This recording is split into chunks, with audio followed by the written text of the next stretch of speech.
Tawa mereka menggema di ruang tamu yang kini tampak asing, dipenuhi tumpukan kardus pengepakan. Ibu, ayah, dan Tante Rina sedang bersulang dengan gelas-gelas kristal peninggalan kakek, merayakan apa yang mereka sebut sebagai kemenangan besar. 4 miliar rupiah, itu adalah angka yang mereka sepakati dengan pihak pengembang untuk menjual rumah warisan ini secara diam-diam, tanpa sepengetahuanku, dan yang lebih menyakitkan, saat tanah kuburan kakek bahkan belum benar-benar kering. Mereka berpikir bahwa dengan memegang sertifikat fisik yang mereka curi dari brankas tua di ruang kerja, mereka memiliki kuasa penuh atas segalanya. Mereka pikir kebisuan kakek semasa hidup adalah tanda kelemahan, dan diamku selama ini adalah tanda ketidaktahuan. Betapa salahnya mereka. Aku berdiri mematung di ambang pintu, mencengkeram ponselku hingga buku-buku jariku memutih. Jantungku berdegup kencang, bukan karena takut, melainkan karena campuran amarah dan rasa iba yang aneh. Mereka tidak tahu bahwa 5 menit yang lalu, Bapak Hadi, pengacara setia kakek, baru saja menghubungiku dan menjatuhkan sebuah bom atom lewat sambungan telepon. Fakta yang baru saja kudengar mengubah pesta kemenangan mereka menjadi sebuah lelucon tragis. Sertifikat yang mereka banggakan itu tidak lebih dari sekadar kertas tak bernilai di mata hukum. Dan transaksi jual-beli ilegal yang baru saja mereka tanda tangani bukanlah tiket menuju kekayaan, melainkan tiket ekspres menuju kehancuran total di balik jeruji besi. Kakek, dengan segala kebijaksanaan dan pandangannya yang jauh ke depan, rupanya sudah mencium busuknya keserakahan anak kenannya sendiri sejak lama. Beliau telah menyiapkan sebuah rencana cadangan. Sebuah jebakan hukum yang begitu rapi dan mematikan, yang dirancang khusus untuk melindungi cucu kesayangannya dari serigala berbulu domba yang kini berdiri di hadapanku sebagai orang tua. Aku menarik napas panjang, menyeka air mata yang sempat menggenang, dan memasang senyum paling dingin yang pernah kuberikan pada keluargaku sendiri. Sudah saatnya aku mengakhiri pesta pora menjijikan ini dan memulai mimpi buruk mereka. Aroma teh melati yang baru diseduh selalu menjadi penyambut pertamaku setiap kali aku melangkah masuk ke rumah tua ini. Wangi itu bercampur dengan bau khas kayu jati tua dan debu halus yang menari-nari dalam sorotan cahaya matahari sore yang menembus celah jendela. Bagi kebanyakan orang, mungkin rumah ini hanya bangunan kuno yang cat dindingnya mulai mengelupas di sana-sini, atau ubin terasonya yang sudah kusam dimakan usia. Namun bagiku, Maya, setiap inci dari tempat ini adalah lembaran sejarah yang hidup. Aku menutup pintu depan perlahan, berusaha agar enselnya yang berkarat tidak menimbulkan bunyi berdecit yang terlalu keras. Suasana di dalam begitu hening, kontras dengan hiruk-pikuk jalan raya Jakarta yang baru saja kutinggalkan, dan jauh lebih damai dibandingkan rumah orang tuaku sendiri yang seringkali terasa dingin meski dipenuhi perabot mewah. Kakek, panggilku pelan. Langkah kakiku menggema lirih di lorong panjang yang dindingnya dipenuhi foto-foto hitam putih. Di ujung lorong, di beranda belakang yang menghadap ke kebun kecil yang rimbun, aku menemukannya. Sosok itu duduk di kursi goyang rotan kesayangannya, memandang kosong ke arah pohon mangga yang daunnya mulai menguning. Tubuhnya semakin kurus termakan usia, kulitnya keriput seperti kertas tua yang rapuh. Namun sorot matanya masih menyisakan ketajaman yang hangat setiap kali melihatku. Mendengar langkahku, ia menoleh perlahan. Senyum tipis terbit di wajahnya yang lelah. Maya, suaranya parau, namun penuh kasih sayang. Kamu datang lagi, bukannya hari ini kamu ada kuliah sampai sore? Aku tersenyum, meletakkan tas di meja kecil di sampingnya, lalu duduk di bangku kayu di hadapannya. Dosennya berhalangan hadir, Kek. Lagi pula, aku rindu teh buatan kakek, atau lebih tepatnya, aku rindu cerita kakek. Kakek tertawa kecil. Suara yang terdengar seperti gesekan dedaunan kering. Ia menepuk punggung tanganku dengan tangannya yang gemetar. Sentuhannya dingin, namun hatiku selalu menghangat karenanya. Anak muda zaman sekarang biasanya lebih suka nongkrong di kafe mahal daripada menemani orang tua bau tanah ini. Candanya, aku bukan anak muda biasa, Kek. Kakek tahu itu? Jawabku, sambil menuangkan teh dari poci keramik retak 1000 ke dalam cangkir kecil. Kakek menghela napas panjang. Pandangannya kembali menerawang ke arah kebun. Ya, kamu berbeda, Maya. Kamu satu-satunya yang masih melihat rumah ini sebagai rumah. Kalimat itu membuat dadaku sedikit sesak. Aku tahu persis apa yang dimaksud kakek. Di mata ibu, ayah, dan bibi Ratna, rumah ini bukan lagi tempat di mana kenangan masa kecil mereka tersimpan. Bangunan tua di atas tanah seluas 500 meter persegi, di kawasan strategis ini, hanyalah tumpukan uang yang tertunda. Aku sering mendengar mereka berbisik-bisik di acara keluarga, membicarakan harga tanah per meter, atau bagaimana jika rumah ini dirubuhkan untuk dibangun ruko atau kos-kosan eksklusif. Mereka menyebutnya aset pasif. Mereka lupa bahwa di sini ada detak jantung seorang ayah yang membesarkan mereka. Mereka sibuk, kek, dustaku, mencoba menghibur, meski aku tahu kakek tidak sebodoh itu. Sibuk menghitung warisan, potong kakek tajam, namun tanpa nada marah. Hanya ada kepasrahan yang menyedihkan di sana. Ratna datang minggu lalu. Dia tidak bertanya kabar kakek. Dia datang membawa orang asing yang mengukur halaman depan. Katanya, untuk estimasi pajak. Tapi kakek tahu tatapan orang itu. Itu tatapan pembeli. Aku terdiam. Menggenggam cangkir tehku erat-erat. Kemarahan menjalari ulu hatiku. Bagaimana bisa Bibi Ratna melakukan itu saat kakek masih duduk bernapas di sini? Jangan pikirkan mereka, kek. Ada aku di sini, yuyarku lembet. Kakek menatapku lekat. Mata itu, yang warnanya mulai memudar menjadi abu-abu keruh, menatap lurus ke dalam jiwaku. Dulu, nenekmu menanam pohon mangga itu saat kami baru menikah. Kami tidak punya uang banyak. Rumah ini dibangun bata demi bata, dari hasil keringat kami berdua. Setiap sudut rumah ini punya cerita, Maya. Di tiang itu, ayahmu pernah membenturkan kepalanya saat belajar jalan. Di lantai ruang tengah itu, bibimu belajar menari untuk pentas sekolah. Ia berhenti sejenak untuk mengambil napas yang terdengar berat. Rumah ini bukan sekadar dinding dan atap. Ini adalah saksi hidup keluarga kita. Jiwa kami ada di sini. Aku mengangguk. Merasakan mataku mulai memanas. Aku selalu menyukai cerita-cerita kakek. Berbeda dengan orang tuaku yang selalu bicara tentang masa depan, investasi, dan keuntungan. Kakek mengajarkanku menghargai masa lalu dan akar tempatku berasal. Inilah alasan mengapa aku selalu merasa asing di rumahku sendiri dan merasa pulang saat berada di sini. Kakek mengeratkan pegangannya pada tanganku. Cengkramannya tiba-tiba terasa kuat. Seolah ia sedang menyalurkan sebuah pesan penting yang tak boleh terlewatkan. Maya, dengarkan kakek, ucapnya dengan nada serius yang jarang ia tunjukkan. Ya kek, kakek sudah tua. Waktu kakek tidak lama lagi. Kakek tahu betul tabiat anak-anak kakek sendiri. Mereka akan menjual tempat ini, begitu napas kakek berhenti. Mereka akan meratakannya dengan tanah, dan semua kenangan nenekmu akan hilang di bawah beton-beton ruko, kek. Jangan bicara seperti itu. Ini kenyataan, nak, potongnya tegas. Tapi kakek tidak rela. Rumah ini butuh penjaga, seseorang yang mengerti bahwa nilainya tidak bisa dikurskan dengan rupiah. Seseorang yang mau merawat mawar kesayangan nenek dan membiarkan jendela terbuka agar angin sore bisa masuk. Hening menyelimuti kami berdua. Hanya suara kicau burung gereja di kejauhan yang terdengar. Jantungku berdegup kencang. Aku merasakan sebuah tanggung jawab besar sedang diletakkan di pundakku. Kakek ingin rumah ini jadi milikmu, Maya, bisiknya. Suaranya bergetar, namun penuh keyakinan. Nanti, saat kakek sudah tidak ada, kakek sudah atur semuanya. Rumah ini untukmu, bukan untuk ayahmu, bukan untuk Bibi Ratna, tapi untukmu. Aku ternganga. Kek, itu terlalu besar. Ayah dan Bibi pasti akan marah besar.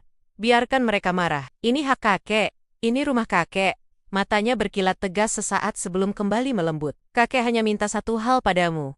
Berjanjilah kamu tidak akan membiarkan tempat ini hilang. Berjanjilah kamu akan menjaganya seperti kakek dan nenek menjaganya. Air mata akhirnya menetes di pipiku. Aku menatap sekeliling beranda itu. Ubin yang retak, kursi rotan yang mulai lapuk, dan cat dinding yang menguning. Di mata orang lain, ini adalah rongsokan. Tapi di mataku, dan di mata kakek, ini adalah istana. Aku janji, kek, ucapku lirih, namun mantap. Aku akan menjaga rumah ini. Aku tidak akan membiarkan siapapun merusaknya. Kakek tersenyum lebar. Senyum yang membuat wajah tuanya tampak bercahaya. Ia menyandarkan punggungnya kembali ke kursi goyang. Tampak lega seolah beban berat baru saja diangkat dari dadanya. Bagus. Sekarang kakek bisa tenang. Gumamnya. Matanya mulai terpejam perlahan. Menikmati angin sore yang berhembus lembut. Sekarang, ceritakan pada kakek.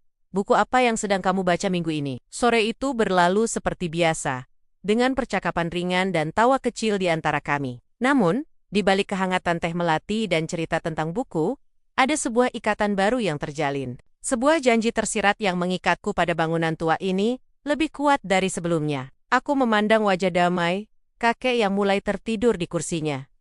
Dalam hati, aku bersumpah, selama aku masih bernapas, rumah ini akan tetap berdiri. Tak peduli seberapa keras orang tuaku, atau Bibi Ratna mencoba merebutnya nanti. Aku akan menjadi benteng terakhir bagi kenangan kakek. Karena bagi kami, ini bukan sekadar properti. Ini adalah hati kami. Tanah merah di makam kakek bahkan belum mengering sempurna. Aroma bunga tabur melati dan mawar yang mulai layu masih menempel lekat di ujung hidungku. Seolah menjadi pengingat konstan bahwa duniaku baru saja runtuh. Aku duduk di tepi tempat tidur di kamarku sendiri, memandang kosong ke arah jendela. Hujan rintik-rintik mulai turun, menciptakan irama melankolis yang seakan mengejek kesunyian di hatiku. Niatku sederhana sore itu. Aku hanya ingin pergi ke rumah kakek, rumah tua bergaya kolonial dengan jendela-jendela tinggi dan ubin tegel dingin yang selalu memberiku rasa aman. Aku ingin menyiram tanaman anggrek kesayangannya yang menggantung di beranda belakang, lalu duduk di kursi goyang rotan miliknya, berharap bisa mencium sisa aroma tembakau dan minyak kayu putih yang selalu melekat di sana. Aku butuh merasa dekat dengannya. Satu kali lagi, aku bangkit, menyeka sudut mata yang kembali basah, dan melangkah keluar kamar menuju ruang tengah. Namun, langkahku terhenti tepat di balik dinding pembatas ruang tamu. Suara gelak tawa tertahan terdengar dari sana. Itu suara Bibi Sarah, adik ibu, harganya jauh di atas perkiraan pasar. "Mas, kita benar-benar beruntung," ujar Bibi Sarah dengan nada yang terlalu riang untuk suasana berkabung. Aku mengerutkan kening. Apa yang mereka bicarakan? Tapi apa tidak terlalu cepat, Sar? Itu suara ayah. Terdengar ragu, namun lemah. "Bapak baru saja? Justru karena baru saja, Mas," potong ibu dengan cepat. Suaranya tajam dan pragmatis. Nada yang paling kubenci. "Kalau kita tunggu lama-lama, nanti pajaknya makin rumit. Belum lagi biaya perawatan rumah sebesar itu. Listrik, air, tukang kebun. Siapa yang mau bayar, Mayat? Dia baru lulus kuliah, belum punya uang." Jantungku serasa berhenti berdetak sejenak, lalu memompa darah dengan kecepatan yang menyakitkan. Kakiku gemetar. Bukan karena sedih, tapi karena firasat buruk yang merayap naik ke tenggorokan. Aku memberanikan diri mengintip. Di atas meja kopi, di antara cangkir teh dan toples kue, terhampar berkas-berkas dengan materai. Map berwarna merah dan biru bertumpuk di sana. "Pembelinya minta rumah itu kosong lusa," lanjut Bibi Sarah, sambil mengetukkan jari bermanikurnya di atas salah satu dokumen. "Jadi besok pagi-pagi sekali, Pak Ujang dan tim barang bekas akan datang mengangkut semuanya." "Semuanya, Mbak, tanpa sisa? Furniturnya juga?" tanya ayah. "Semua. Kursi, lemari, buku-buku tua yang bau apek itu, jam dinding rusak. Mereka mau bayar borongan 10 juta untuk isinya. Lumayan, daripada jadi sampah." "Cukup," duniaku meledak. Aku melangkah keluar dari persembunyianku, hentakan kakiku keras menghantam lantai, membuat ketiga orang dewasa itu tersentak kaget. Wajah ibu memucat seketika. Sementara Bibi Sarah hanya mengangkat alisnya sedikit, seolah kedatanganku hanyalah gangguan kecil. "Apa maksud kalian?" Suaraku bergetar, rendah dan penuh ancaman yang belum pernah aku keluarkan sebelumnya. "Apa yang kalian jual?" Ibu buru-buru menutup map di depannya, gerakan refleks orang yang tertangkap basah sedang mencuri. "Maya, sayang, kamu sudah bangun? Sini duduk dulu, ibu buatkan teh hangat ya." "Jangan alihkan pembicaraan," bentakku. Mataku panas, tapi air mata yang tadi mengalir karena duka, kini menguap oleh api amarah. Aku menunjuk tumpukan kertas itu. "Kalian menjual rumah kakek hari ini di saat tanah kuburannya belum kering." Ayah menunduk, tidak berani menatap mataku. Dialah yang selama ini selalu bilang bahwa kakek adalah panutannya, tapi sekarang dia diam saja saat warisan panutannya itu dikanibal. "Maya, dengarkan Bibi." Bibi Sarah bersuara, nadanya tenang dan merendahkan, seolah sedang berbicara pada balita yang tantrum. "Ini keputusan orang dewasa. Kamu tidak mengerti urusan aset dan liabilitas. Rumah kakekmu itu tua, rapuh. Kalau dibiarkan, nilainya akan turun. Kami melakukan ini demi kebaikan bersama, termasuk untuk masa depanmu." "Masa depan apa?" sergahku, suaraku meninggi hingga serak. "Kakek berpesan padaku, Bi. Dia bilang rumah itu tidak boleh dijual sembarangan. Di sana ada perpustakaannya, ada lukisan nenek, ada semua kenangan hidupnya. Dan kalian menjualnya beserta isinya? Kalian anggap barang-barang kakek itu sampah?" "Memang sudah rongsokan, Maya." Ibu akhirnya meledak. Topeng keibuannya retak.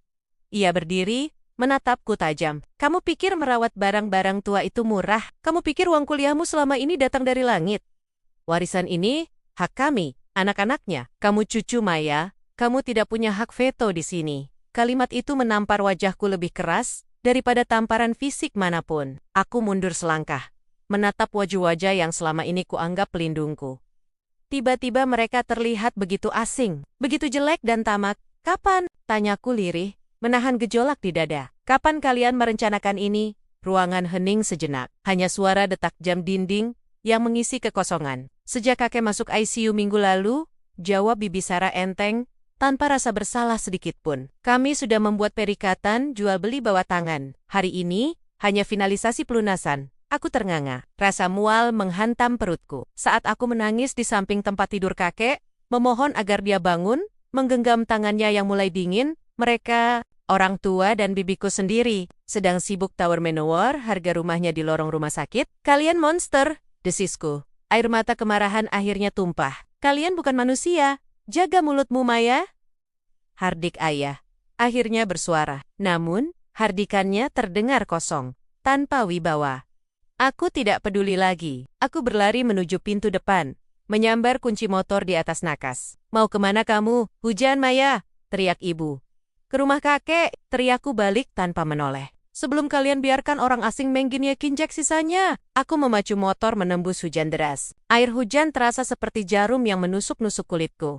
Tapi rasa sakit di dalam dadaku jauh lebih parah. Jalanan sore itu macet, tapi aku menyalip kendaraan-kendaraan itu dengan nekat, didorong oleh kepanikan bahwa aku akan terlambat. Bahwa saat aku sampai di sana, semuanya sudah hilang. Sesampainya di depan pagar rumah kakek, nafasku tercekat. Ada gembok besar yang melilit pagar besi itu. Gembok baru yang mengkilap, bukan gembok karatan yang biasa kubuka dengan mudah.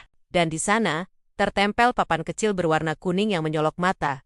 Properti ini milik pribadi, dilarang masuk. Aku turun dari motor, membiarkan hujan membasahi kukuyup. Tanganku mencengkeram besi pagar yang dingin. Lewat celah pagar, aku bisa melihat beranda depan. Kursi goyang rotan kakek sudah tidak ada di posisinya. Pot-pot anggrek yang biasa menggantung sudah diturunkan dan ditumpuk sembarangan di sudut, beberapa di antaranya pecah. Tanah dan akarnya berserakan di lantai. Mereka tidak berbohong. Mereka benar-benar sudah mulai mengosongkannya. Kek, isaku. Tubuhku meluruh ke aspal basah di depan pagar. Maafkan Maya, kek. Maya nggak tahu. Maya nggak bisa jaga rumah kakek. Rasa duka yang tadi pagi kurasakan, kini bermutasi menjadi sesuatu yang jauh lebih gelap. Ini bukan lagi sekadar kehilangan kakek tercinta. Ini adalah pengkhianatan darah. Orang-orang yang seharusnya menjaga warisan memori itu, justru menjadi perampok pertama yang menjarahnya. Mereka menjual sejarah hidup kakek seharga miliaran rupiah, dan menganggap kenenggen-kenenggen di dalamnya sebagai sampah yang harus dibuang ke tukang loak. Aku bangkit perlahan, mengusap wajahku yang basah oleh campuran air hujan dan air mata. Mataku menatap tajam ke arah rumah tua yang kini tampak gelap dan mati itu. Dingin yang menusuk tulang tak lagi kupedulikan. Di bawah guyuran hujan, di depan rumah yang pintunya kini tertutup rapat bagiku, sebuah tekad baru tumbuh menggantikan kesedihan. Jika mereka berpikir bisa menghapus jejak kakek begitu saja demi uang, mereka salah besar. Aku mungkin tidak punya kuasa hukum. Aku mungkin hanya seorang cucu yang dianggap anak kecil. Tapi, aku tidak akan membiarkan mereka menikmati uang hasil pengkhianatan ini dengan tenang. Aku mengeluarkan ponselku yang basah. Menatap layar yang menyala redup. Ada 5 panggilan tak terjawab dari ibu. Aku mengabaikannya. Jari-jariku dengan gemetar membuka galeri. Menatap foto terakhirku bersama kakek di beranda itu. Ini belum selesai. Bisikku pada kesunyian malam yang mulai turun. Aku memutar balik motor, meninggalkan rumah itu. Aku tidak pulang ke rumah orang tuaku. Malam ini, dan mungkin untuk malam-malam seterusnya, rumah itu bukan lagi tempatku pulang. Pengkhianatan ini telah memutus benang yang mengikatku pada mereka. Duka ini milikku sendiri, dan mulai detik ini, perlawanan ini juga kulakukan sendiri. Nafasku tertahan di tenggorokan, terasa panas dan menyakitkan, seolah ada gumpalan bara api yang baru saja kutelan bulat-bulat. Langkah kakiku menghentak keras di atas lantai kayu tua rumah kakek, menimbulkan suara berderit yang biasanya selalu kuhindari, agar tidak mengganggu istirahat siang beliau. Tapi hari ini, aku tidak peduli, kakek sudah tidak ada, dan kehormatannya sedang diinjek oleh orang-orang yang seharusnya paling melindunginya. Aku menerobos masuk ke ruang tengah. Pemandangan di sana membuat darahku mendidih hingga ke ubun-ubun. Ayah, ibu, dan Bibi Ratna duduk melingkar di meja makan jati kesayangan kakek. Di atas meja itu, bukan foto kenangan atau bunga duka cita yang terhampar, melainkan tumpukan dokumen, sertifikat tanah, dan kalkulator. Mereka terlihat seperti burung pemakan bangkai yang sedang berpesta di atas jasad singa yang baru saja tumbang. Tidak ada jejak kesedihan di wajah mereka, hanya kilatan ketamakan yang terpancar dari mata yang sibuk meneliti angka-angka. Apa maksud semua ini? Teriakku.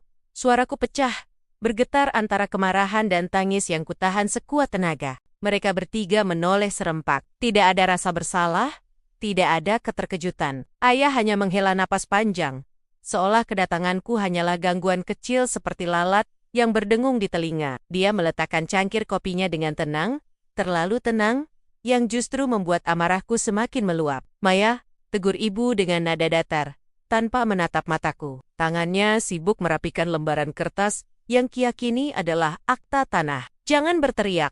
Tetangga bisa dengar. Kamu sudah dewasa, bersikaplah sopan. Sopan? Aku tertawa sumbang.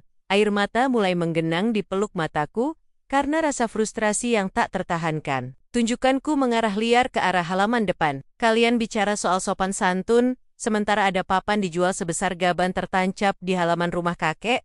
Tanah kuburan kakek bahkan belum kering, Bu. Belum ada 7 hari beliau pergi, dan kalian sudah menjual rumahnya seperti barang rongsokan? Bibi Ratna mendengus. Suara yang terdengar sangat meremehkan. Dia menyandarkan punggungnya ke kursi, melipat tangan di dada dengan angkuh. Dengar ya, Maya, kami bukan menjual barang rongsokan. Kami sedang mengamankan aset. Kamu tahu berapa nilai properti di kawasan ini? Kalau tidak dijual sekarang, pajaknya akan mencekik leher.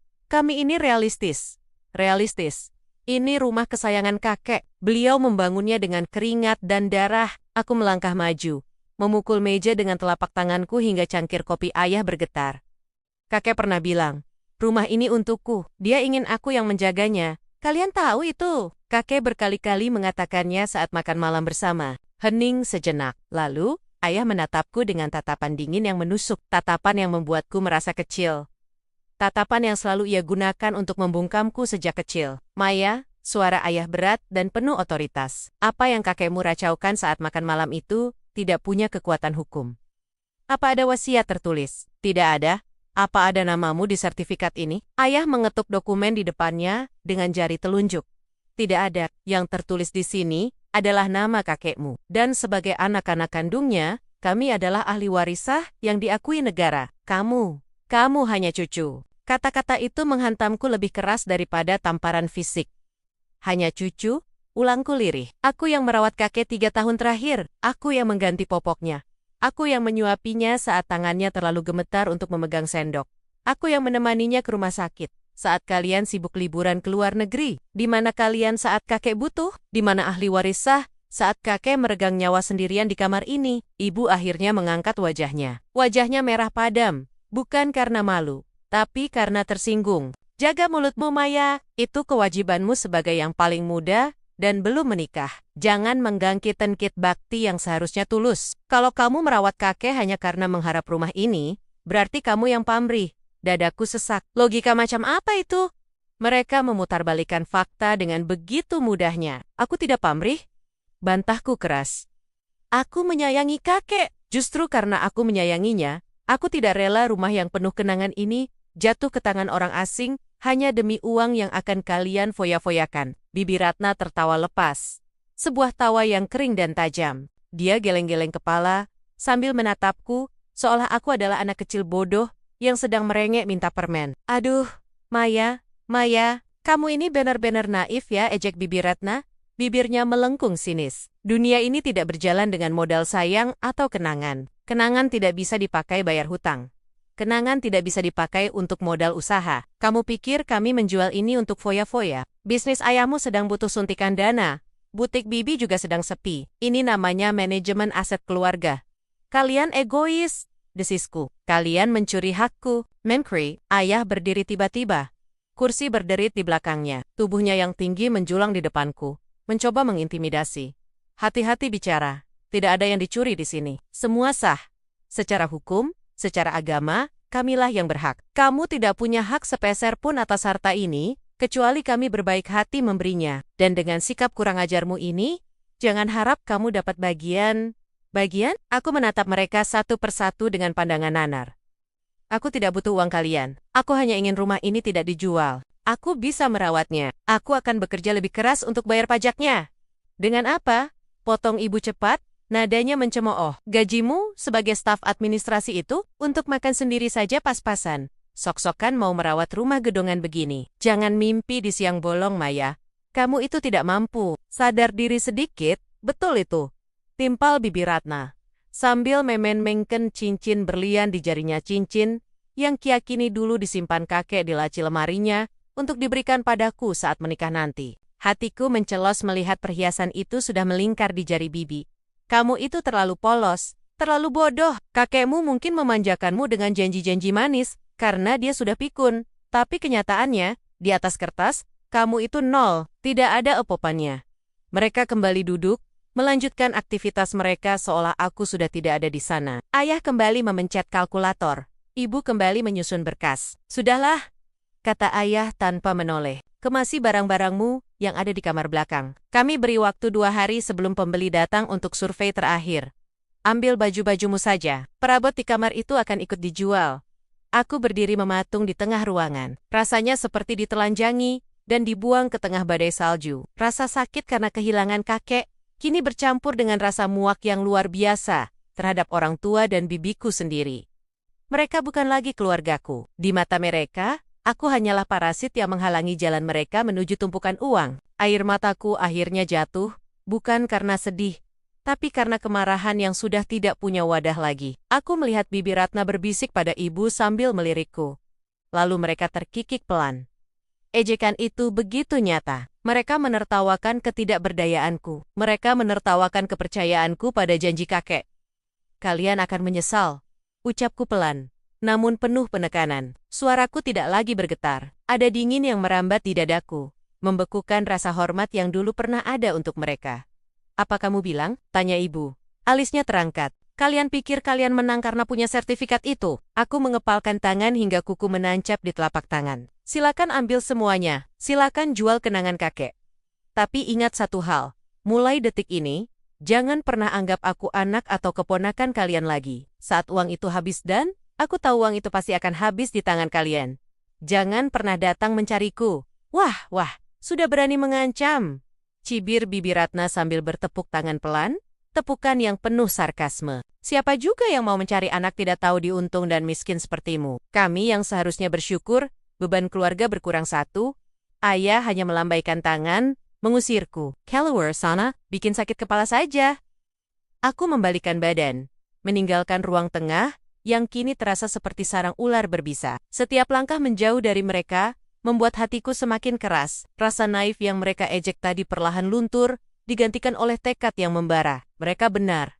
Aku mungkin naif, karena percaya pada cinta kasih keluarga. Tapi hari ini, kenaifan itu mati bersamaan dengan hilangnya rasa hormatku pada mereka. Aku berjalan menuju kamar kakek satu-satunya, tempat yang masih terasa suci di rumah ini. Aku tidak akan membiarkan mereka menang begitu saja. Mungkin hukum negara berpihak pada mereka. Tapi aku tahu kakek bukan orang yang ceroboh. Pasti ada sesuatu. Pasti ada cara untuk melawan ketamakan ini. Jika mereka ingin bermain dengan aturan siapa kuat dia menang, maka aku harus menjadi kuat. Aku harus berhenti menangis dan mulai mencari celah. Di dalam keheningan lorong rumah, diiringi suara tawa samar dari ruang tengah yang sedang merayakan kemenangan prematur mereka, aku bersumpah, aku akan merebut kembali apa yang seharusnya menjadi hakku, dan yang lebih penting, aku akan menyelamatkan warisan kakek dari tenggen-tenggen kotor mereka. Konfrontasi ini hanyalah permulaan, perang yang sesungguhnya baru saja dimulai. Langit Jakarta sore itu seakan mewakili isi hatiku kelabu, berat, dan siap menumpahkan badai kapan saja. Aku duduk bersimpuh di lantai ruang kerja kakek yang kini berantakan. Kardus-kardus berisi dokumen perusahaan berserakan, menjadi saksi bisu kekalahan yang baru saja aku telan bulat-bulat. Surat pemberitahuan dari bank tergeletak di atas meja mahoni tua itu, sebuah vonis yang menyatakan bahwa rumah ini, Satu Satania, benteng pertahanan kenangan kami, akan segera disita jika aku tidak bisa melunasi utang yang ditinggalkan oleh manajemen paman dan bibiku yang korup. Rasanya seperti ada batu besar yang menghimpit dadaku, membuat setiap tarikan napas terasa menyakitkan. Aku telah gagal. Janjiku pada kakek di detik-detik terakhir hidupnya untuk menjaga keutuhan keluarga, dan perusahaan ini hancur berkeping-keping. Bayangan wajah Tante Rina yang tersenyum sinis saat rapat pemegang saham tadi pagi kembali menghantui. Dia berhasil. Dia dan sekutunya berhasil menendangku keluar.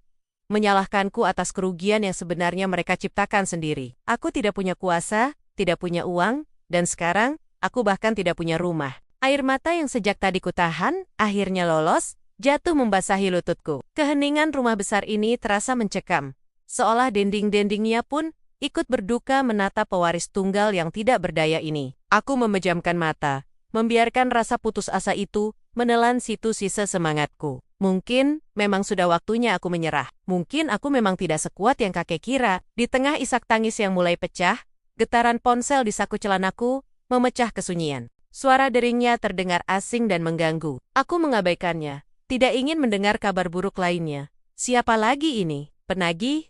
Utang? Atau Tante Rina yang ingin memastikan aku sudah mengemas barang-barangku? Namun, ponsel itu terus berdering, menuntut perhatian dengan keras kepala. Dengan gerakan lambat dan malas, aku merogoh saku dan melihat layar ponsel. Nomor rumah telepon kabel. Tidak ada nama, tapi deretan angkanya terasa familiar, seolah terkubur jauh di dalam memori masa kecilku. Dengan tangan gemetar, aku menggeser tombol hijau dan menempelkan benda pipih itu ke telinga. Halo, suaraku serak, sisa tangis masih terdengar jelas, hening sejenak di ujung sana. Sebelum terdengar deham pelan yang sangat khas, suara bariton tua yang tenang, berwibawa, namun menyiratkan kehangatan yang sudah lama tidak kudengar. Nak Maya, ini Bapak Hadi. Jantungku serasa berhenti berdetak sesaat. Bapak Hadi, pengacara pribadi kakek, orang kepercayaan yang sudah mengabdi pada keluarga ini, bahkan sebelum aku lahir. Sosok yang menghilang bak di telan bumi, tepat setelah pemakaman kakek, menyisakan tanda tanya besar bagi kami semua. Pak Hadi, tanyaku. Nadaku berubah dari putus asa menjadi bingung. Bapak kemana saja? Saya mencoba menghubungi kantor Bapak berbulan-bulan lalu, tapi staf Bapak bilang Bapak sedang cuti panjang. Saya tahu, Maya, maafkan Bapak, jawabnya. Suaranya terdengar berat, seolah memikul beban rahasia yang tak tertahankan. Ada alasan kenapa saya harus menghilang sementara waktu. Kakekmu, beliau meminta saya untuk menjauh sampai saat yang tepat tiba. Keningku berkerut. Saat yang tepat? Apa maksud Bapak? Pak Hadi, semuanya hancur sekarang. Perusahaan diambil alih. Rumah ini akan disita. Saya sudah gagal.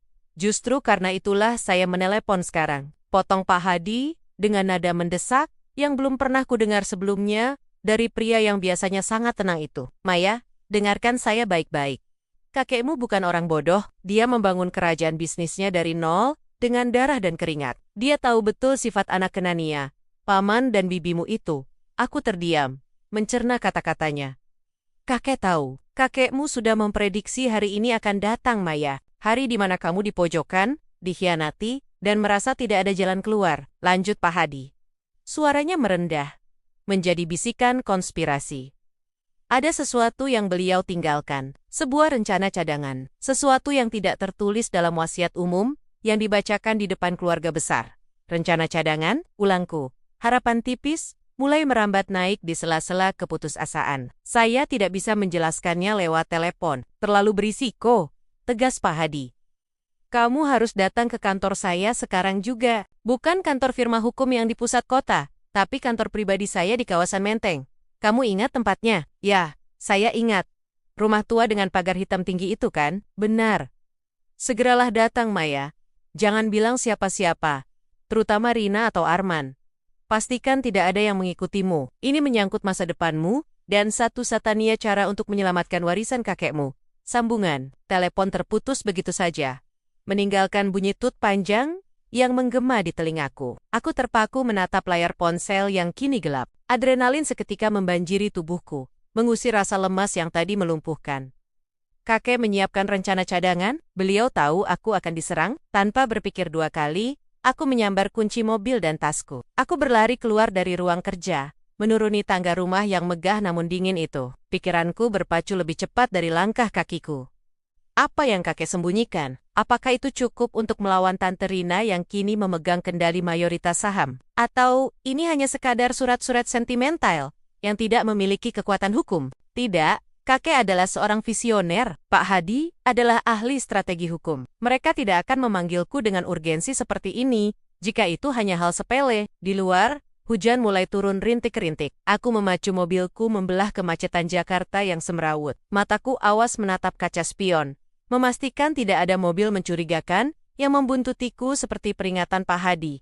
Rasa takut masih ada, tapi kini bercampur dengan rasa penasaran yang membara. 1 jam kemudian, aku tiba di depan sebuah rumah bergaya kolonial di kawasan Menteng yang rimbun. Pagar hitam tingginya tampak kokoh, namun kusam dimakan usia. Begitu aku memarkir mobil di halaman, pintu depan rumah itu terbuka. Pak Hadi berdiri di sana, mengenakan setelan jas abu-abu kuno yang selalu menjadi ciri khasnya. Rambutnya sudah memutih seluruhnya, dan kerutan di wajahnya bertambah dalam. Tapi sorot matanya masih tajam, sorot mata seorang pejuang hukum yang belum kalah. "Masuklah nak, cepat," ujarnya sambil menahan pintu agar aku bisa lewat. Aroma kertas tua tembuko pipa dan kayu jati langsung menyergap indera penciumanku begitu aku melangkah masuk. Ruangan itu seperti kapsul waktu, penuh dengan rak-rak buku yang menjulang hingga ke langit-langit. Di tengah ruangan, sebuah meja kerja besar terlihat penuh dengan tumpukan berkas. Pak Hadi mempersilakanku duduk di kursi kulit di hadapan mejanya. Ia tidak membuang waktu untuk berbasa-basi. Ia berjalan memutari meja,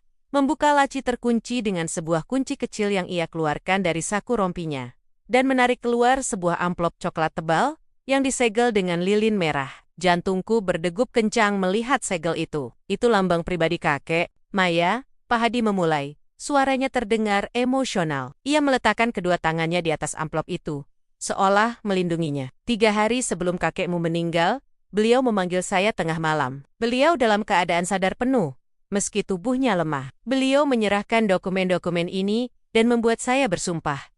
Aku menahan napas, menatap amplop itu lekat-lekat. "Sumpah apa, Pak?" "Sumpah untuk tidak membuka ini sampai kamu benar-benar berada di titik nadir. Sampai para serigala itu menunjukkan taring aslinya dan mencoba merebut segalanya darimu," jawab Pak Hadi getir. "Kakekmu sangat menyayangimu, Maya, tapi dia tahu kamu terlalu naif saat itu. Dia tahu kamu perlu merasakan kerasnya hantaman realita agar mentalmu terbentuk. Dia ingin kamu melihat sendiri siapa sebenarnya paman dan bibimu itu." Air mataku kembali menggenang, tapi kali ini karena rasa haru. Kakek memikirkanku sejauh itu. Bahkan dalam sakaratul mautnya, apakah ini bisa menghentikan mereka? Tanyaku dengan suara bergetar. Pak Hadi tersenyum tipis. Sebuah senyum penuh arti yang membuat bulu kudukku meremang. Ia mendorong amplop itu ke arahku. "Ini bukan sekadar menghentikan mereka, Maya. Dokumen di dalam sini adalah kartu as yang disimpan kakekmu seumur hidupnya. Ini adalah bukti kepemilikan aset bayangan dan perjanjian wali amanat yang tidak pernah didaftarkan dalam sistem perusahaan induk secara terbuka, namun sah secara hukum perdata dan internasional." Tanganku terulur menyentuh permukaan amplop yang kasar itu. Rasanya hangat, seolah semangat kakek masih hidup di dalamnya. Di dalamnya ada instruksi mendetail. Lanjut Pak Hadi, matanya menatapku tajam. "Tentang dana perwalian yang tidak bisa disentuh oleh siapapun kecuali kamu, dan yang lebih penting, bukti penggelapan dana yang dilakukan oleh Rina dan Arman 10 tahun lalu, yang sempat ditutupi kakek, demi nama baik keluarga. Kakek menyimpan buktinya untuk hari ini." Mataku membelalak. Bukti kejahatan mereka, kakek menyimpannya, tapi ingat Maya. Suara Pak Hadi berubah menjadi peringatan keras. "Begitu kamu membuka segel ini dan menggunakan isinya, tidak ada jalan kembali. Ini bukan lagi soal bisnis. Ini adalah perang terbuka. Kamu akan menghancurkan mereka, tapi kamu juga harus siap dengan serangan balik yang membabi buta. Apakah kamu siap?" Aku menatap amplop itu, lalu menatap mata Pak Hadi. Bayangan keputusasaanku di ruang kerja tadi lenyap. Bayangan Tante Rina yang tertawa di atas penderitaanku, kini justru memicu api kemarahan yang terkontrol. Aku bukan lagi gadis kecil yang menangis di sudut ruangan. Aku adalah cucu dari seorang pendiri imperium bisnis, dan aku baru saja diberikan pedang untuk melawan. Perlahan tapi pasti, aku mengangguk. Jemariku mencengkeram amplop itu erat. "Saya siap, Pak Hadi," jawabku tegas. "Demi kakek dan demi keadilan. Mari kita mulai permainannya." Ruangan kantor Bapak Hadi berbau kertas tua, pelitur kayu, dan sedikit aroma tembakau yang menempel pada perabotan kulit. Aku duduk di ujung kursi, meremas tali tas tanganku, hingga jari-jariku memutih. Suara detak jam dinding kuno di sudut ruangan terasa begitu lambat, seolah mengejek detak jantungku yang justru berpacu tidak karuan. Di hadapanku, Pak Hadi, pengacara kepercayaan kakek selama puluhan tahun, sedang membolek-bolik sebuah map tebal berwarna coklat usang. Cahaya matahari sore menerobos masuk melalui celah tirai jendela, menyinari partikel debu yang menari-nari di udara, namun tidak memberikan kehangatan apapun pada diriku yang sedang kedinginan oleh rasa cemas. Aku datang ke sini dengan harapan tipis, mencari celah hukum, sekecil apapun, untuk menyelamatkan rumah kakek. Namun, melihat ekspresi datar Pak Hadi, harapanku mulai surut.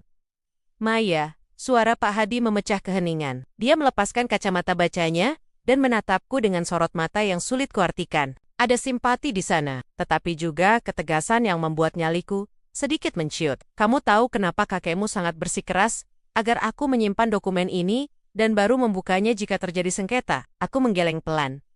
Tenggorokanku terlalu kering untuk mengeluarkan suara. Pak Hadi menghela napas panjang, lalu menyodorkan selembar dokumen yang kertasnya sedikit menguning, namun terawat rapi. Bacalah, perhatikan tanggal dan klausal utamanya. Dengan tangan gemetar, aku mengambil kertas itu. Mataku menelusuri baris demi baris kalimat hukum yang rumit. Namun, ada satu paragraf yang ditandai dengan tinta merah. Mataku membelalak saat membaca tanggal yang tertera di sana. 5 tahun yang lalu, jauh sebelum kakek jatuh sakit, jauh sebelum drama perebutan warisan ini dimulai. Ini akta apa, Pak? Tanyaku lirih. Itu adalah akta pembentukan, trust, atau dana amanah. Jawab Pak Hadi dengan nada tenang, namun berbobot. Dia mencondongkan tubuhnya ke depan, menautkan kedua tangannya di atas meja. 5 tahun lalu, kakekmu datang ke sini. Jayakwara. Dia sudah melihat gelagat anak-anaknya orang tuamu, dan bibimu yang mulai membicarakan nilai tanah. Rumah itu bahkan saat dia masih sehat walafiat. Aku terdiam, rasa malu merayapi wajahku.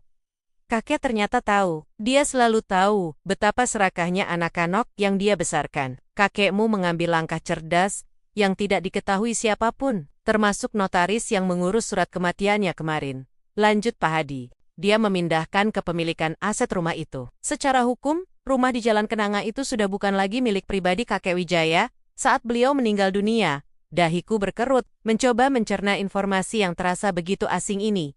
Maksud Bapak, kalau bukan milik kakek, lalu milik siapa? Pak Hadi menunjuk nama yang tertulis di bagian bawah dokumen, tepat di kolom beneficiary atau penerima manfaat. Aku menunduk dan membaca nama yang tertera di sana.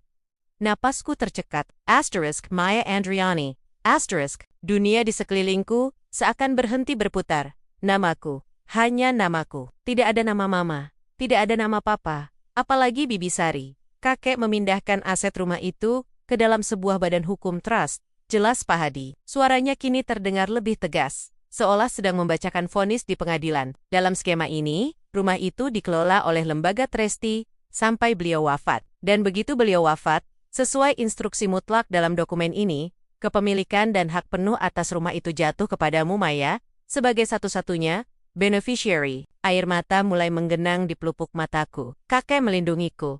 Bahkan dari liang kubur, dia masih melindungiku. Dia tahu aku tidak akan punya tempat tinggal jika orang tuaku menjual rumah itu. Dia tahu aku mencintai rumah itu lebih dari siapapun. Namun, realitas pahit segera menghantamku kembali. Tapi Pak, suaraku bergetar hebat.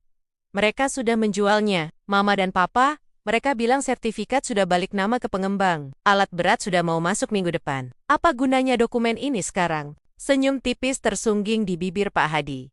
Bukan senyum ramah, melainkan senyum seorang ahli strategi yang baru saja memenangkan perang sebelum pertempuran dimulai. Itulah kuncinya Maya, ujarnya. Dia mengambil kembali dokumen itu dan menepuknya pelan. Karena rumah itu sudah dimasukkan ke dalam trust 5 tahun lalu, maka rumah itu tidak pernah menjadi bagian dari harta warisan yang bisa dibagikan menurut hukum waris biasa saat kakek meninggal. Rumah itu adalah entitas terpisah. Dia diam sejenak, membiarkan kotak ketania meresap ke dalam otakku, sebelum melepaskan bom waktu yang sesungguhnya. Artinya, Maya, surat keterangan waris yang dibuat orang tuamu dan bibimu untuk menjual rumah itu cacat hukum. Mereka menjual sesuatu yang bukan milik mereka. Mereka menjual aset yang secara legal sudah menjadi hakmu melalui trust ini.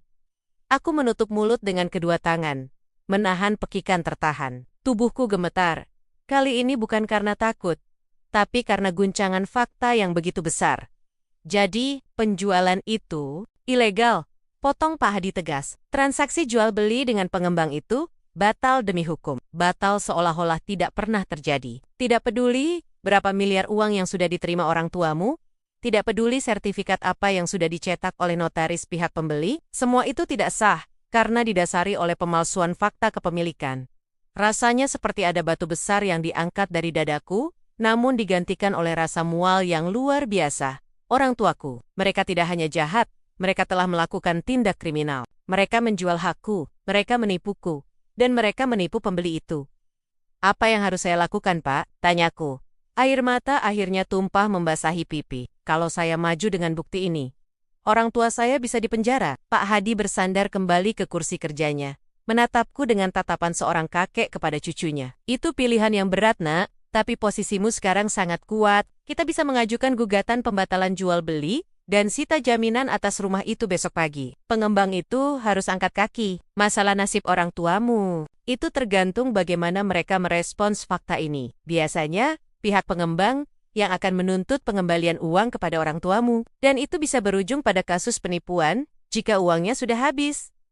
Aku membayangkan wajah mama yang angkuh saat mengusirku, wajah papa yang membuang muka, dan wajah bibi Sari yang tertawa puas saat membagikan uang hasil penjualan. Mereka pikir mereka telah menang. Mereka pikir aku hanyalah anak kecil yang bisa disingkirkan. Aku teringat sore hari bersama kakek di beranda, aroma teh melati, dan janjiku untuk menjaga rumah itu. Rumah yang menyimpan memori masa kecilku, satu-satunya tempat di mana aku merasa dicintai tanpa syarat. Kakek sudah menyiapkan pedang ini untukku. Dia tidak memberikannya saat dia hidup, karena dia tidak ingin aku berkonflik dengan orang tuaku. Tapi dia meninggalkannya untuk saat darurat seperti ini.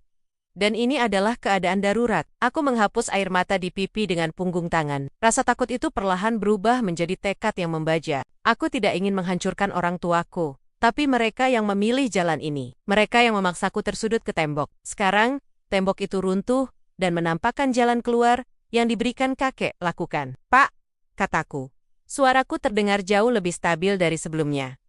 Aku menatap mata Pak Hadi lurus-lurus. Ajukan gugatan itu. Batalkan penjualannya. Kembalikan rumah kakek. Pak Hadi mengangguk pelan. Sebuah anggukan penuh hormat. Baik. Saya akan siapkan berkasnya malam ini juga. Besok pagi, kita akan membuat kejutan besar untuk mereka. Saat aku keluar dari kantor Pak Hadi, langit Jakarta sudah berubah menjadi jingga kemerahan. Hiruk-pikuk lalu lintas terdengar bising, tapi pikiranku hening. Aku meraba map salinan dokumen trust di dalam tasku. Lembaran kertas itu terasa panas di tanganku. Ini bukan sekadar kertas, ini adalah bukti cinta kakek. Dan sekaligus, ini adalah surat pernyataan perang terhadap keluargaku sendiri. Aku mengeluarkan ponsel, melihat puluhan panggilan tak terjawab dari mama. Mungkin mereka sedang panik mencari keberadaanku, atau mungkin ingin memaksaku menandatangani dokumen tambahan. Aku menatap layar itu dengan tatapan dingin, lalu mematikannya. Mulai besok, akulah yang memegang kendali. Rumah di Jalan Kenanga itu tidak akan runtuh. Tidak akan ada yang boleh menyentuhnya. Rahasia kakek telah terungkap. Dan itu mengubah segalanya. Aku menarik napas panjang, mengisi paru-paruku dengan keberanian yang selama ini seolah hilang ditelan ketakutan. Di tanganku, sebuah map berwarna biru tua terasa berat, bukan karena isinya, melainkan karena nasib yang tersimpan di dalamnya. Bapak Hadi berdiri di sampingku. Wajahnya tenang namun memancarkan aura ketegasan yang tak terbantahkan. Kami berdiri di depan pintu ruang pertemuan di kantor notaris tempat orang tuaku dan Tante Rina sedang melakukan finalisasi penjualan rumah kakek. Tanpa mengetuk, Bapak Hadi mendorong pintu itu hingga terbuka. Suara tawa Tante Rina yang melengking seketika terhenti, tergantung di udara seperti kaca yang retak. Di dalam ruangan, ayah dan ibu duduk berseberangan dengan seorang pria paruh baya pembeli rumah itu sementara. Notaris sedang membolik-bolik halaman akta jual beli. Hentikan semuanya. Suara Bapak Hadi membelah keheningan. Rendah, namun bergema penuh otoritas. Ayah terlonjak dari kursinya. Wajahnya memerah karena kaget dan marah. Siapa kalian? Maya, apa yang kau lakukan di sini? Membawa orang asing? Saya bukan orang asing, Pak. Potong Bapak Hadi sambil melangkah maju, meletakkan map biru itu di atas meja notaris dengan bunyi "buk" yang tegas. Saya adalah kuasa hukum dari mendiang Bapak Wijaya, kakek dari Maya, dan transaksi ini harus dihentikan sekarang juga karena ilegal. Tante Rina mendengus, matanya menyipit tajam ke arahku. Jangan buat drama, Maya. Rumah ini sudah sah menjadi milik kami sebagai ahli waris. Kamu tidak punya hak apa-apa. Bapak Hadi tersenyum tipis. Senyum yang tidak mencapai matanya. Dengan tenang, ia membuka map tersebut dan mengeluarkan sebuah dokumen tebal dengan segel resmi. Anda salah besar, Bu Rina. Sebelum meninggal, Bapak Wijaya telah memindahkan kepemilikan aset rumah ini ke dalam sebuah trust fund atau dana amanat. Rumah ini tidak pernah jatuh ke tangan Anda ataupun orang tua Maya sebagai warisan langsung. Aset ini dikunci dan dikelola oleh lembaga kami hingga Maya berusia cukup matang atau dalam kondisi darurat tertentu. Dan yang terpenting, dalam klausul tersebut dinyatakan dengan jelas, jika ada upaya penjualan paksa oleh pihak keluarga, selain penerima manfaat utama yaitu Maya, maka hak pengelolaan mereka dicabut seketika. Ruangan itu mendadak senyap. Wajah notaris yang tadinya bosan, kini berubah pucat saat ia menarik dokumen itu dan membacanya dengan teliti. Keringat dingin mulai bercucuran di pelipisnya. Ini sah, gumam sang notaris dengan suara bergetar. Ia menatap pembeli yang kini mulai terlihat bingung dan gelisah. Sertifikat yang dipegang bapak dan ibu. Statusnya dibekukan di Badan Pertanahan Nasional sejak pagi ini atas perintah pengadilan berdasarkan dokumen trust ini. Apa maksudnya dibekukan? Teriak pembeli itu. Pria bertubuh gempal dengan setelan jas mahal. Ia menggebrak meja, membuat ibu terpekik kaget. Saya sudah mentransfer pelunasan pagi ini. 5 miliar rupiah, di mana uang saya? Ayah dan ibu saling berpandangan dengan tatapan horor. Wajah ibu yang tadinya sombong, kini seputih kertas. Tante Rina mundur selangkah. Tangannya gemetar memegang tas mewahnya. Kembalikan uang saya sekarang juga. Bentak pembeli itu lagi, wajahnya merah pada menahan amarah. Jika sertifikat ini tidak bisa diproses, batalkan transaksinya, dan kembalikan uang saya detik ini juga. Keheningan yang menyusul terasa mencekik. Ayah membuka mulutnya, tapi tidak ada suara yang keluar. Justru ibu yang akhirnya bersuara, lirih dan penuh keputusasaan. Uangnya sudah tidak ada. Apa? Pembeli itu melotot, seolah matanya akan keluar. Kalian baru terima transfer 2 jam yang lalu. Kami langsung mentransfernya untuk membayar utang. Ayah akhirnya mengaku. Suaranya parau. Utang bisnis, utang judi, dan Rina. Dia mengambil bagiannya untuk membeli apartemen baru secara tunai tadi pagi. Aku sudah membayarnya, pekik Tante Rina histeris. Mencoba membela diri meski tak ada gunanya. Uang itu sudah masuk ke pengembang. Tidak bisa ditarik begitu saja. Situasi berubah menjadi kekacauan total. Sang pembeli, yang menyadari bahwa ia baru saja tertipu mentah-mentah, langsung mengeluarkan ponselnya. Saya tidak mau tahu urusan utang kalian. Kalian menjual properti yang bukan hak kalian. Ini penipuan. Saya akan lapor polisi sekarang juga. Kalian semua masuk penjara. Jangan, Pak. Tolong kami bisa jelaskan. Ibu menangis histeris. Bersujud di kaki pria itu, namun ditepis dengan kasar. Bapak Hadi menatapku, memberikan anggukan kecil. Tugas kita di sini sudah selesai untuk tahap ini. Maya, hukum akan mengambil alih sisanya. Aku menatap pemandangan di depanku dengan perasaan campur aduk. Ada rasa puas melihat kebenaran terungkap.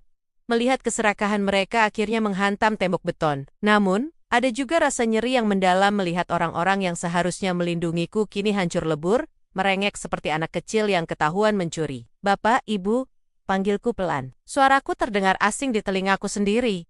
Begitu dingin dan jauh. Mereka menoleh. Mata ibu sembab, penuh air mata. Tapi bukan penyesalan yang kulihat di sana, melainkan ketakutan akan kemiskinan dan penjara. Maya, kamu harus tolong kami. Seru Tong Trina tiba-tiba menerjang ke arahku. Mencengkeram lenganku. Bilang pada pengacaramu, cabut tuntutan ini. Biarkan penjualan ini terjadi, atau kami semua akan mati di penjara. Aku melepaskan cengkeramannya dengan kasar.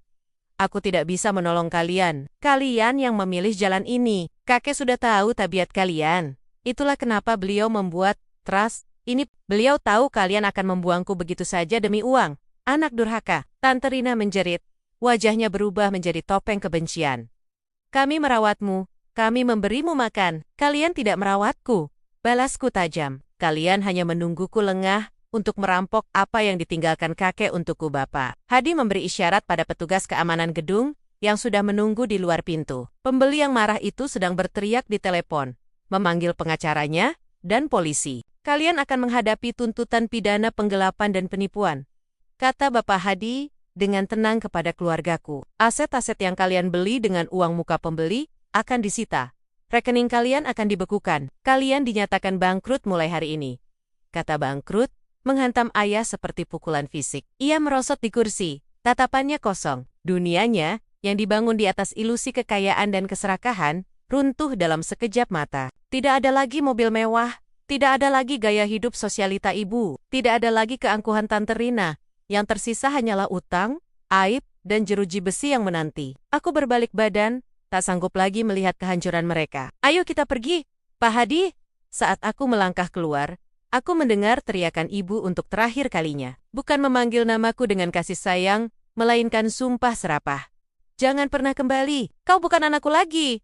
Kau iblis yang menghancurkan keluarga sendiri. Mati saja kau, Maya." Kata-kata itu menyayat hati, tapi anehnya, lukanya tidak sedalam yang kuduga. Mungkin karena hatiku sudah terlalu lama mati rasa oleh perlakuan mereka. Pintu tertutup di belakangku, memisahkan aku dari tariokan-tariokan penuh racun itu. Kami berjalan keluar gedung notaris menuju mobil. Matahari sore bersinar terang, menyilaukan namun hangat. Bapak Hadi menyerahkan sebuah kunci kepadaku. Kunci rumah tua dengan gantungan kayu ukiran kunci rumah kakek. Rumah itu sekarang aman. "Maya, sertifikatnya sudah kembali atas nama Trust, dengan kamu sebagai penerima manfaat tunggal. Tidak ada yang bisa mengusirmu lagi." Aku menggenggam kunci itu erat-erat, merasakan tekstur logam dingin yang menusuk telapak tanganku. Air mata akhirnya menetes. Bukan karena sedih kehilangan keluarga, tapi karena rasa lega yang luar biasa. Beban berat yang selama ini menindih, pundakku terangkat. Aku sendirian sekarang, benar-benar sendirian di dunia ini tanpa orang tua, tanpa kerabat. Tapi saat aku melihat kunci di tanganku, aku sadar, aku memiliki sesuatu yang lebih berharga. Kebebasan dan rumah tempat aku benar-benar dicintai oleh kakek. Keadilan telah ditegakkan, karma telah menjemput pemiliknya, dan aku akhirnya pulang.